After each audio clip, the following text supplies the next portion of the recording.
आमिर साहब, सबसे पहले मैं आपकी जानिब आऊंगी। सियासी पार्टीज की तवज्जो इस वक्त नौजवान पर मुश्तमिल फोर्सेस बनाने पर लग गई है। अब आपको क्या लग रहा है, क्या वाकई में अब तब्दीली आने वाली है? अब जो तब्दीली जिस तरफ सियासत जा रही है ना, ये बहुत ही ख़तरनाक है। और वो नून लीग अंग्रेज़ी में जैसे कहते हैं ना, एंटे को अप करना, ऊंचा करना, तो वो इसको नेक्स्ट लेवल पे इस लड़ाई को लेके जा रहे हैं। ज़ाहिर है इस वक्त वहाँ पे जिस तरह इमरान खान साहब की ये ख्वाहिश होती है कि मेरे जो तर्जमान हैं वो जितनी सख्त इस्तेमाल ज़ुबान करें तो वो उतना खुश होते हैं। की सियासत। तो उस वक्त नवाज शरीफ साहब की भी एग्जैक्टली ये है कि वो कह रहे हैं कि इस्टेब्लिशमेंट भी छोड़ें, फ़ौज और फ़ौज के अंदर भी उन्होंने क़यादत को चुन लिया है कि जितनी सख्त बात की जा सके, जो भी करेगा उसको शाबाशी भी मिलेगी, थपकी भी मिलेगी, सपोर्ट भी मिली जाएगी। और वो रोज़ ढूंढ रहे हैं। पहले नवाज शरीफ साहब के अपना उन्होंने अटैक किया, उसके बाद जो है मरियम बीबी उनकी जो है उसको ताल पे ताल थोड़ी सी देती थी।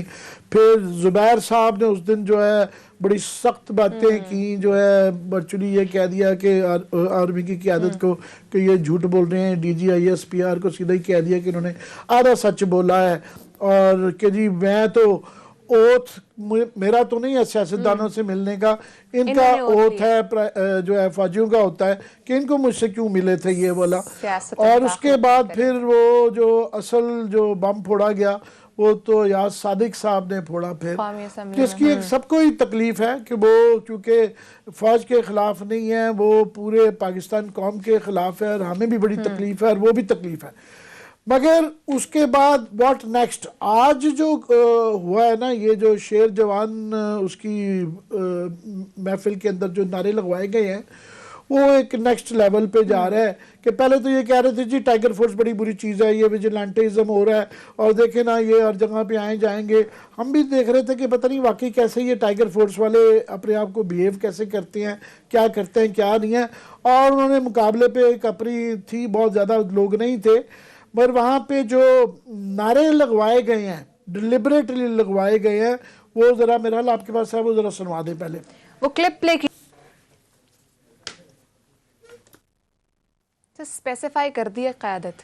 जी हम पहले ये सोच रहे थे कि इस तरह की चलाना भी चाहिए या नहीं, फिर हमने देखा काफ़ी सारे चैनल्स दिखा रहे हैं और मेरा ख्याल शायद दिखाना भी चाहिए क्योंकि ये बड़ी ख़तरनाक चीज़ है। ये बहुत ही आग के ऊपर चलने वाली बात है कि आप पहले ये PTM का नारा था और उसमें भी जो है ना इसके ऊपर जो है काफ़ी लोग नहीं दिखाते थे। अब ये पंजाब में और लाहौर में ये नारा लगवाया जा रहा है और उसके बाद फिर मरियम बीबी का ये कहना कि जनाब नहीं, वो उन्होंने क़यादत को और इदारे के दरमियान में एक तफरीक करने की, एक दरार डालने की बात की कि वर्दी की को बचा रही हैं जैसे, और क़यादत के मतलब ये जो बात की है। उसके बाद फिर DGISPR का भी बयान है कि जनाब फ़ौज एक इकाई है, इसके रैंक और फाइल के अंदर कोई फ़र्क नहीं है। तो ये एक बहुत अब ओपनली है।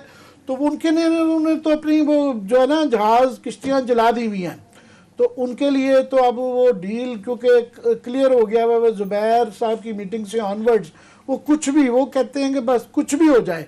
और इसके अंदर अब क्वेश्चन जो आ जाता है वो ये आ जाता है कि ये ऑब्वियसली नज़र आ रहा है कि शरीफ ख़ानदान में भी नवाज शरीफ और मरियम बीबी, मरियम और नवाज शरीफ ख़ानदान है। आज उससे कई लोग ये कह रहे थे कि शहबाज शरीफ साहब को भी जो मिलने गए उनको भी दिलासा देने वाले हैं कि उन्होंने भी कहा कि शायद ये हदें पार कर रहे हैं।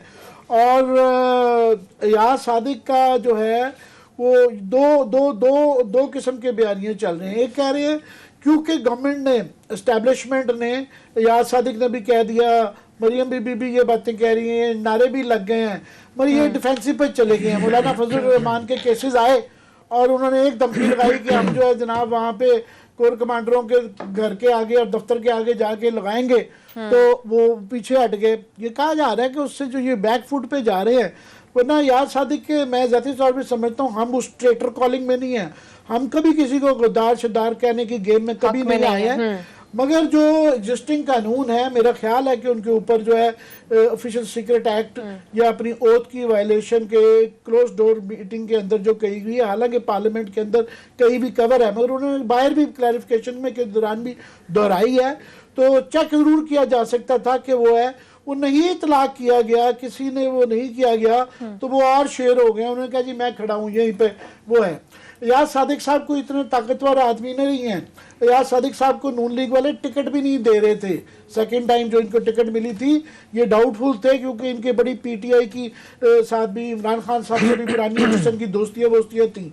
इनको बड़ी मुश्किल से टिकट मिला और ये स्पीकर के बिल्कुल भी अहल नहीं थे, बिल्कुल कैंडिडेट भी नहीं थे। कैंडिडेट कैसे बने थे कि इन्होंने इनके एचसन के दोस्त नवाब जुल्फकार मकसी साहब जो है, उन्होंने एक जहाज, वो गवर्नर थे उस वक्त बलोचिस्तान के, उन्होंने 11-12 एमपी और एमएनए का एक पूरा जहाज बना के ना तैयार करके इनको कहा कि आप इसमें बैठ के नवाज शरीफ को डिलीवर कर दें। तो उस वक्त तमाम जो इंडिपेंडेंट्स जो उनके ग्रुप के जीते थे वो सारों ने इन्होंने ले ली थी कि जनाब क्रेडिट की ये मैंने करवाया है। तो वो बहुत बड़ी उनके लिए था कि पूरे सूबे की गवर्नमेंट के अंदर वो मेजर पार्टनर बन गए और उनको एक किस्म की जो है एहसान उन्होंने किया उस ज़माने में नेशनल पार्टी के ऊपर कि उनके साथ कोलिशन गवर्नमेंट में ला ली। बलूचिस्तान की गवर्नमेंट भी आ गई, सेनेट के अंदर भी सीटें ज़्यादा आ गई, उसके बाद एमएनए भी उनके बढ़ गए, तो इनका कद बढ़ गया, तो इनको इसलिए स्पीकर बना दिया गया। अब इसके बाद वो उनका जो है ना ये वाला कहना अब ये है कि व्हाट नेक्स्ट, आगे क्या है। तो मुझे जो नज़र आ रहा है कि अभी जो कादिर बलोच साहब की जो स्टेटमेंट आई है कि उन्होंने एक बयान तो दे दिया है कि जाहिर है कि मैं इस बयानिए के साथ नहीं चल सकता, और वो अब अकेले नहीं जा रहे, वो पूरी बलूचिस्तान की पार्टी लेके जा रहे हैं। बलूचिस्तान में पहले ही अफराद है, वहाँ पे पार्टी वार्टी कोई ना पीपल्स पार्टी एग्जिस्ट करती है, नून लीग है, जो गवर्नमेंट बनती है उसकी पार्टी आ जाती है, तो वहाँ पहले ही अफराद हैं। तो सनाउल्लाह ज़हरी एंड कंपनी वो पहले ही नाला है, तो वो 7 तारीख को उन्होंने फैसला करना है। मोस्ट प्रॉब्ली वो सारा इनका बलूचिस्तान का चैप्टर जो है ना तकरीबन वो खाली होने जा रहा है, नून लीग का पहले ही ना होने के बराबर था। उसके बाद जनरल क्यूम का मैं देख रहा था, उनका भी दरमियानी आया है कि जी क्या बड़ी पॉपुलर पार्टी है, मगर ये है कि इस तरह की अगर फौज के खिलाफ क़यादत के की जाएगी तो हमारी पार्टी की जो है ना वो मकबूलियत कम हो जाएगी। वो थोड़ा सा दरमियान में रह के, पर उन्होंने भी अपना जो है ना एक रजिस्टर करवाया है। मगर कोई बड़ा जो रैंकिंग जो है, कोई ये बाकी जो वो बड़े बड़े चने चबाने वाले ये वो खामोश है, अभी वो नहीं बोल रहे हैं। हाँ, कुछ लोग वो जो पहले ही टूटे हुए थे, तैयार बैठे हुए थे, एक टीम तो तैयार थी ना जो नून लीग छोड़ने के लिए, मगर अभी जो rank and file Noon league का है इस पे तजब्जुब का शिकार है, डरा हुआ है। वो देख रहे हैं कि किधर जा रहा है। तो मगर अगर इसके खिलाफ कोई ये तदीबी कार्रवाई ना की गई और ना ये किया गया तो ये आगे बढ़ेगी, ये और इनकरेज्ड होंगे। और वो है, मेरी खबर ये है कि पहले ही कह रहा था कि ये डिसाइड तो हो गया हुआ था कि इनके खिलाफ ये करने हैं। 4 तारीख को जो है सफदर साहब की बेल देखना है कि एक्सटेंड होती है कि नहीं होती, वरना उनकी गिरफ्तारी शायद काफ़ी ज़्यादा इम्कान है, काफ़ी ज़्यादा इम्कान है पेशावर में जो उनके खिलाफ केस चल रहा है। तो उसके बाद देखेंगे क्या होता है, या इधर जाएगी या उधर जाएगी, दरमियान वाली अब स्टेज नहीं है, इधर यू विल सिंक और स्विम और स्विंग जो है ना, ये फ्लोटिंग नहीं रहेगी। तो ये आगे वाले दिनों में पता चलेगा। एक तो क्लास साहब इस पर कमेंट कीजिएगा